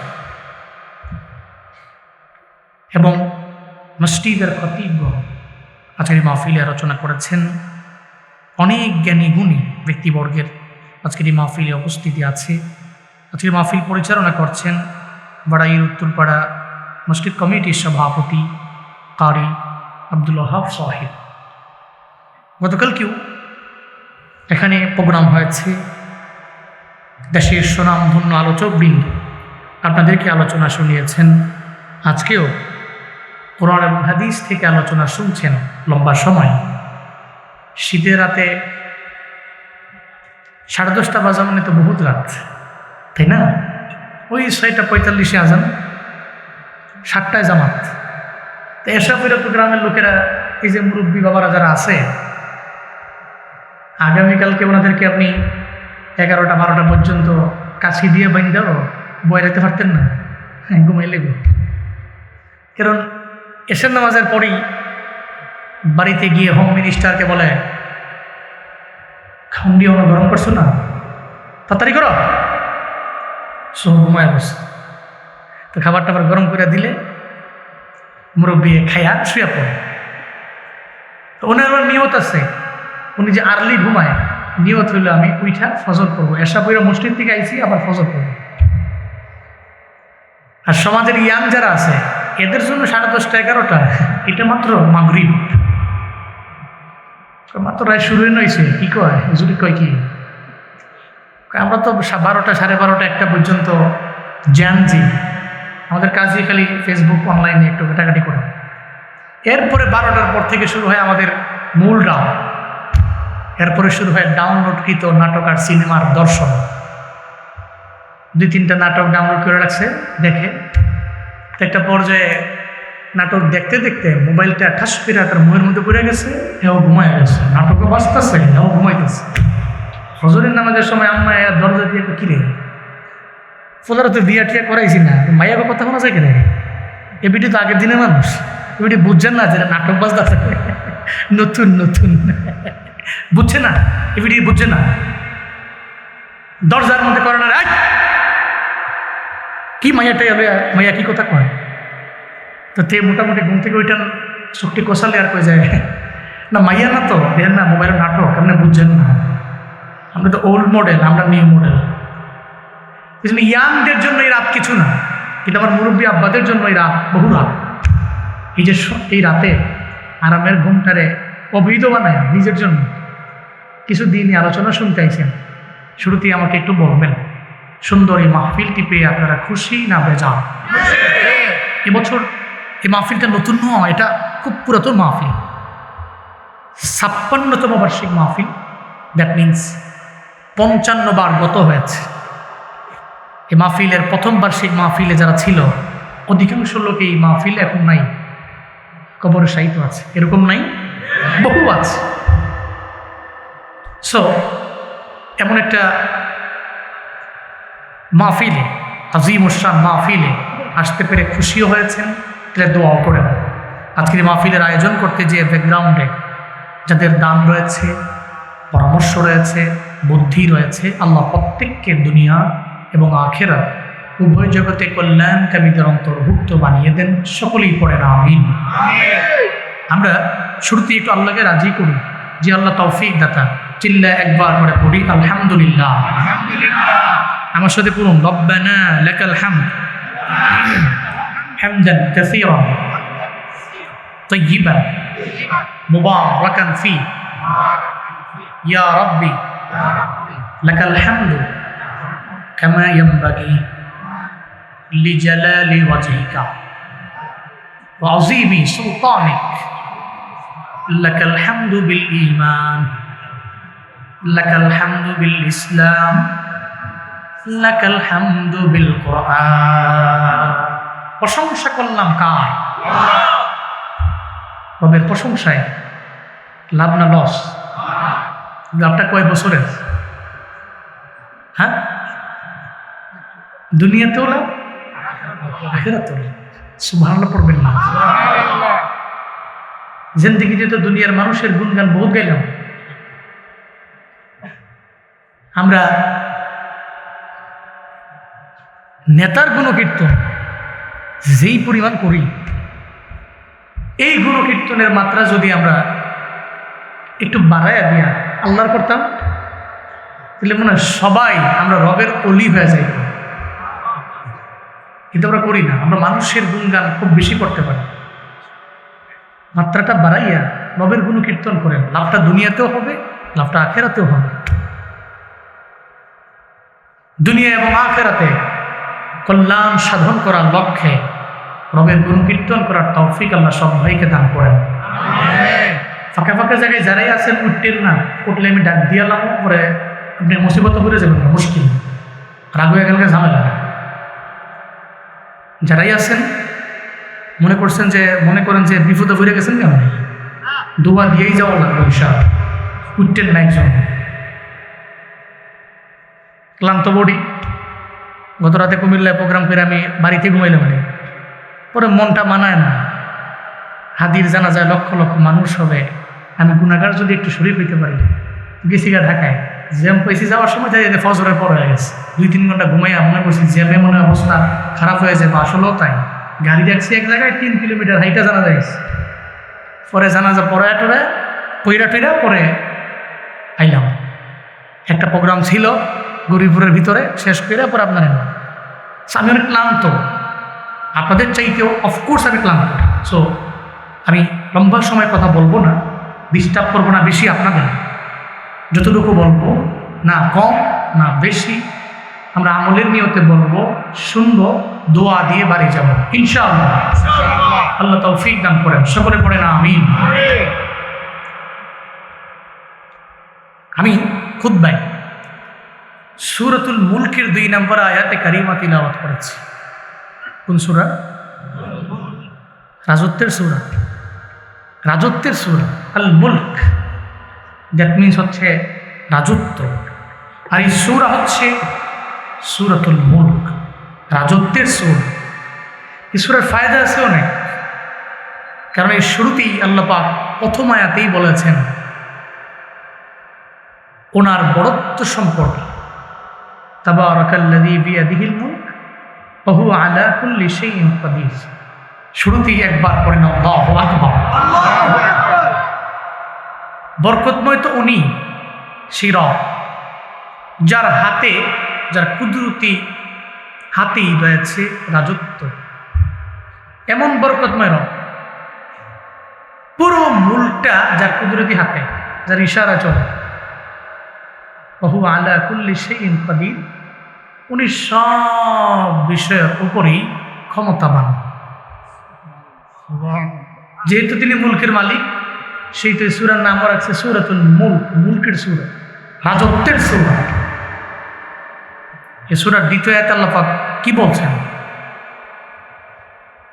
আল্লাযী খালাকাল মাউতা ওয়াল হায়াতা লিয়াবলুয়াকুম আইয়ুকুম আহসানু আমালা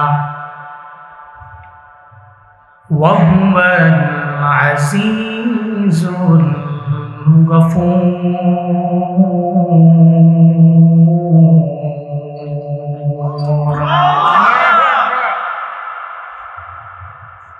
আল্লাহ পাক বলেন, আল্লাহ তো উনি যিনি তোমাদের জন্য বানাইলেন, তোমাদের মৌত বানাইলেন, জীবন বানাইলেন, জীবন বানাইলেন, মরণ বানাইলেন।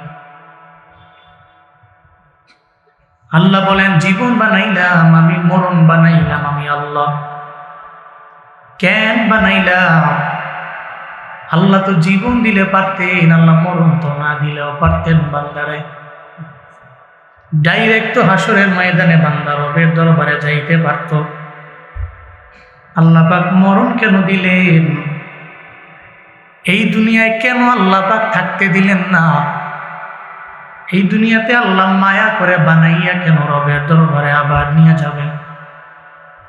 আল্লাহ বলেন, লিয়াবলুয়াকুম আইয়ুকুম আহসানু আমালা। আল্লাহুম্মা সাল্লি আলা সাইয়্যিদিনা নাবিয়িনা শাফিনা হাবিবিনা মাওলানা মুহাম্মদ সাল্লাল্লাহু তাআলা আলাইহি ওয়া আলা আলিহি। কি আসবে যেন? ও আচ্ছা আচ্ছা, হ্যাঁ আচ্ছা আচ্ছা, হ্যাঁ, জানুয়ারির 7 তারিখ, জানুয়ারির না শেষ তো আগে, জানুয়ারির 7 তারিখ ভাদুয়াপাড়া মাদ্রাসায় আল্লাহ হায়াতে বাঁচায় রাখলে আমি আসবো ইনশাআল্লাহ। কয়টা সময় দিয়েছিলাম? 10টা বরাবর না? 10টায় দিয়েছিলাম সময়। ইনশাআল্লাহ দেখা হবে, ইনশাআল্লাহ দেখা হবে। যারা সুযোগ পান সময় পেলে যাবেন, আমাদের আবার সাক্ষাৎ হবে। বারবার সাক্ষাৎ হলে তো ভালো লাগে। হ্যাঁ, এক সময় তো কুমিল্লায় বহুত ওয়াজ করতাম, এখন তো পুরো দেশে করি কেন। এই জন্য আর কুমিল্লায় এক সময় থেকে বুড়িচং দিদিদার বহুত ওয়াজ করছে আর 3-4 বছর আগে। এখন আবার একটু কম সময় দেওয়া হয়, এখন তো ব্যস্ততা একটু বাইরে গেছে, তো আপনাদের দোয়া আর কি, ব্যস্ততা বাইরে গেছে এই জন্য কম দিই। তো মাঝে মাঝে আইসেন, দেখা হবে ইনশাআল্লাহ। মনে করবেন যে কুমিল্লার পড়াই আছে, দেখেই গেল ইনশাআল্লাহ। আল্লাহ কবুল করেন, মঞ্জুর করেন, আল্লাহ এই মাহফিলকে কবুল করেন। গতকালকের যত আলোচনা হয়েছে আল্লাহ কবুল করেন, আজকে যে আলোচনা হয়েছে আল্লাহ কবুল করেন। আস্তাগফিরুল্লাহ রাব্বি মিন কুল্লি যামবি ওয়া আতুবু ইলাইহি। দোয়া কে দিবেন? আমি দিব। লা হাওলা ওয়ালা কুওয়াতা ইল্লা বিল্লাহিল আলিয়্যিল আযীম। আস্তাগফিরুল্লাহ রাব্বি মিন কুল্লি যামবি ওয়া আতুবু ইলাইহি। লা হাওলা ওয়ালা কুওয়াতা ইল্লা বিল্লাহিল আলিয়্যিল আযীম। আস্তাগফিরুল্লাহ রাব্বি মিন কুল্লি যামবি ওয়া আতুবু ইলাইহি।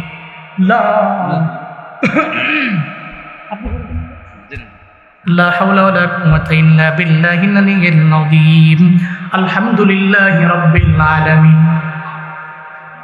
اللهم آمين، اللهم آمين، اللهم آمين. يا رب العالمين، يا مجيب السائلين، يا حلال المشكلات، يا رافع الدرجات، يا دافع، يا شافي الأمراض، يا كافي المهمات، يا أرحم الراحمين. ربنا ظلمنا أنفسنا وإن لم تغفر لنا وترحمنا لنكونن من الخاسرين.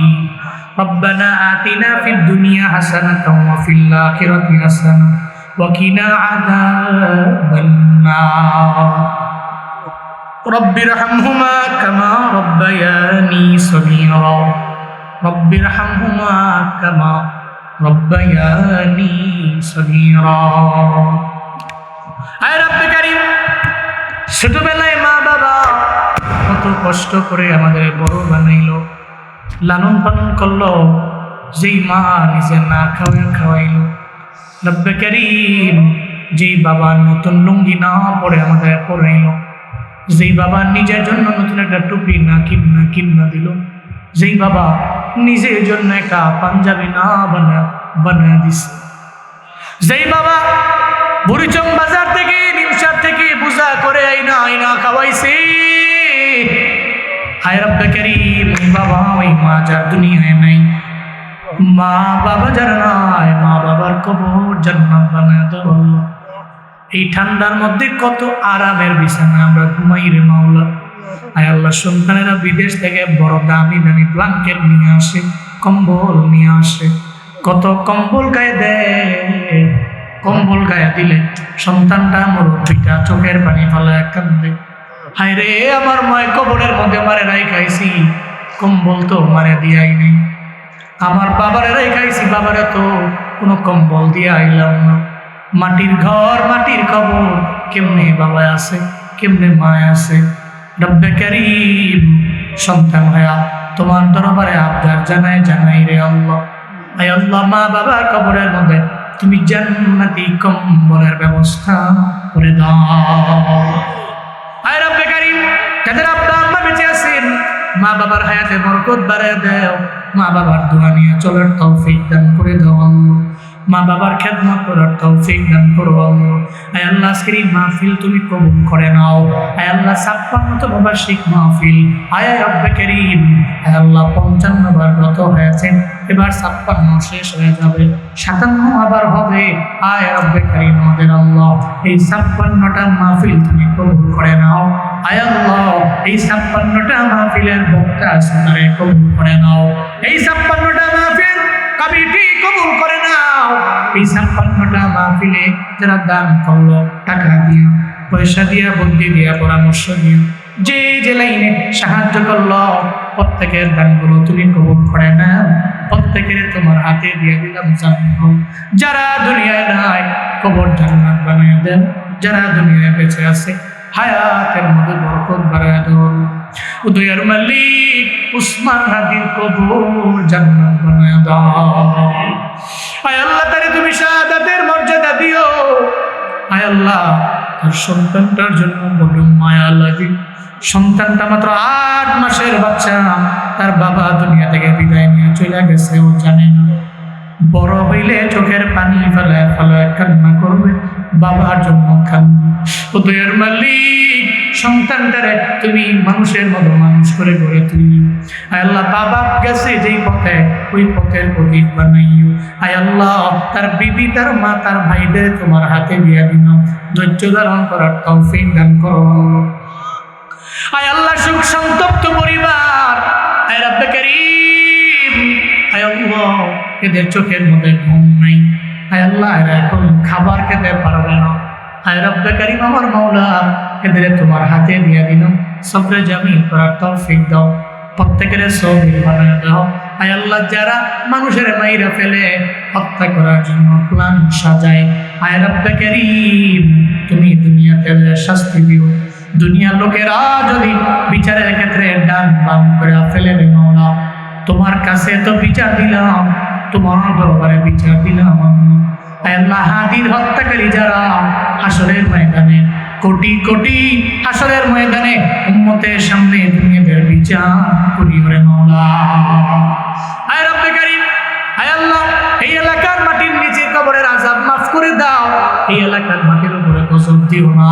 আমাদের ঘর বাড়ি তোমার হাতে দিয়ে দিল, তুমি জিম্মাদার হয়ে যাও। আসমানি বেলা আসমানে উঠাও, জমিনি বেলা জমিনে দাফন করে দাও, বাতাসের বেলা বাতাসের সঙ্গে সরাও। আমাদের প্রত্যেকের ঘরে রহমত দিয়া ভরপুর বানাও। দাম্পত্য জীবন সুখময় করে দাও। যাদের ছেলে নেই, তুমি ছেলে দাও। যাদের মেয়ে নেই, মেয়ে দাও। যাদের সন্তান নাই, এটা সন্তান দিয়ে কলিজা ঠান্ডা করে দাও। রব্বে কারীম, এদের ছেলে উপযুক্ত, আয় আল্লাহ, নেককারিনী পাত্রের ব্যবস্থা করে দাও। যাদের মেয়ে উপযুক্ত, নেককার পাত্রের ব্যবস্থা করে দাও মাওলা। আয় রব্বে কারীম, আয় আল্লাহ, এই মাসটি তুমি দিনের মারকাজ বানিয়ে দাও। মাসটিদের শুরু থেকে নিয়ে আজ পর্যন্ত যারা মাসটিদের দান করেছে, প্রত্যেকটা দানশীলের কবুল করে নাও, মঞ্জুর করে নাও। এই দান ব্যবস্থা করে প্রত্যেকের মনের নেক বাসনাগুলো পূরণ করে দাও। আয় আল্লাহ, যে প্রবাসীরা, আয় আল্লাহ, পরিশ্রম করে কাম জড়াইয়া, আয় আল্লাহ, কষ্ট করে মাহফিলের জন্য টেলিফোন দিলে ফিরিয়ে দেয় না, মসজিদের জন্য ফোন দিলে ফিরিয়ে দেয় না, মাদ্রাসার জন্য ফোন দিলে ফিরিয়ে দেয় না, কোন নেকের কাছে শরীক হতে বললে যে প্রবাসীরা ফিরিয়ে দেয় না রে আল্লাহ, প্রত্যেকটা প্রবাসীরা তোমার হাতে দিয়ে দিলাম, জিম্মাদার হয়ে যাও। আয় আল্লাহ, প্রত্যেকের রিজিকের মধ্যে বরকত ধরে দাও। আয় আল্লাহ, বিদেশের সফর যখন শেষ হয়ে যাবে, আবার বাংলাদেশের কুমিল্লা জেলার পরিচয়ের বাড়াইলেন মায়ের মাটি, তুমি মায়ের কুলে আইনা পৌঁছে দিও। রব্বানা তাকাব্বাল মিন্না ইন্নাকা আনতাস সামিউল আলিম ওয়া তুব আলাইনা ইয়া মাওলানা ইন্নাকা আনতাত তাওয়াবুর রহিম। মাওলা রে, মইরা যাব কোন সময় জানি না, জানা নাই। মসজিদের চার পায়া কার দুয়ারের সামনে হাজির হবে। কোন সময় হবে জানা নাই রে মাওলা। এই মাইকে কবে জানি এলান হয়ে যায়, মুখে নাই মুখে নাই, এলান হয়ে যাবে মসজিদের চার পায়া কার চলে যাবে দরওয়াজার কিনারে। রব্বে কারীম, আমরা চলে যাব, দুনিয়ার মধ্যে থাকতে পারবো না, তবে মরি মরি বাধা নাই। বেঈমান বানায় কবরে নিও না, বেঈমান বানায় কবরে নিও না, মুনাফিক বানায় কবরে নিও না, মুশরিক বানায় কবরে নিও না। ঈমান আইনা কালেমা পড়তে পড়তে মরণ দিও রে মাওলা। আয় রব্বে কারীম, আগুনে ফেলে মাইরো না, পানিতে ডুবায়া মাইরো না, অ্যাক্সিডেন্টে মরণ দিও না। যেই মরণে হাত নিয়ে কবরে যাওয়া যায় না, যেই মরণে মাথা নিয়ে কবরে যাওয়া যায় না, যেই মরণে পা নিয়ে কবরে যাওয়া যায় না, যেই মরণে চিনা যায় না লাশ, এমন মরণ তুমি দিও না রে মাওলা। কালিমা পড়তে পড়তে পড়তে, জিকির করতে করতে, নামাজ পড়তে পড়তে, রোজা মুখে লইয়া, কোরআন তিলাওয়াত করতে করতে, রমজান মাসে রোজা মুখে লইয়া তুমি আমাদের নিয়া যেও। সাল্লাল্লাহু তাআলা আলা খায়রি খালকিহি ওয়া আলা আলিহি ওয়া আসহাবিহি আজমাইন। আমিন আমিন আমিন। ওয়ারহামনা মাআহুম ওয়ারহামনা মাআহুম ওয়াজআল আখির কালামিনা ইনদাল মাউতি লা ইলাহা ইল্লাল্লাহ মুহাম্মাদুর রাসূলুল্লাহ সাল্লাল্লাহু আলাইহি ওয়াসাল্লাম। আসসালামু আলাইকুম ওয়া রাহমাতুল্লাহি ওয়া বারাকাতুহু। ওয়া কাররামা ওয়া আল্লামাহু মিনাল বায়ানি মা লাম ইয়া'লাম। فسبحان الذي لا يحصى امتنانه باللسان ولا بالقلم. ونشهد أن لا إله إلا الله وحده لا شريك له، لا ضد له ولا ند له ولا مثل له. ونشهد أن سيدنا وسندنا وحبيب ربنا وطبيبنا وطبيب قلوبنا ومولانا محمدا عبده ورسوله صلى الله تعالى عليه وعلى آله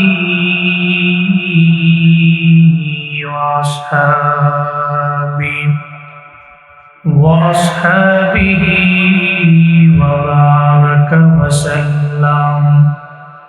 وبارك وسلم تسليما كثيرا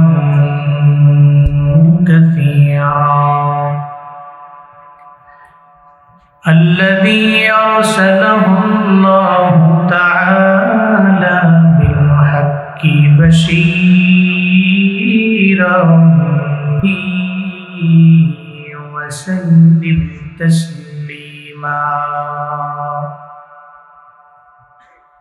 وبعد فأعوذ بالله من الشيطان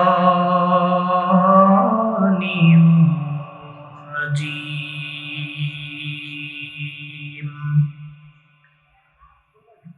بسم الله الرحمن الرحيم.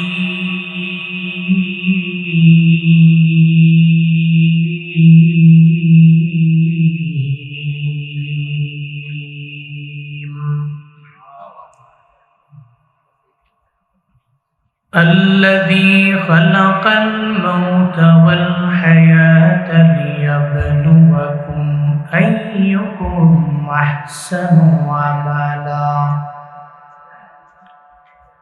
وهو العزيز الغفور.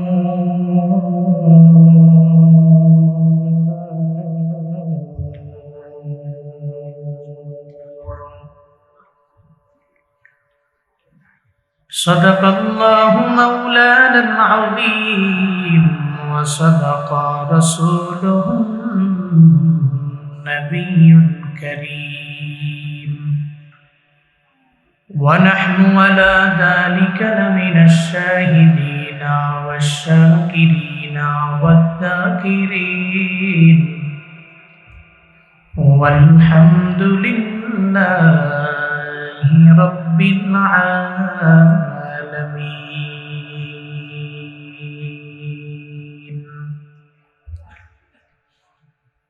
سبحانك لا علم لنا إلا ما علمتنا إنك أنت العليم الحكيم. رب اشرح لي صدري ويسر لي أمري واحلل عقدة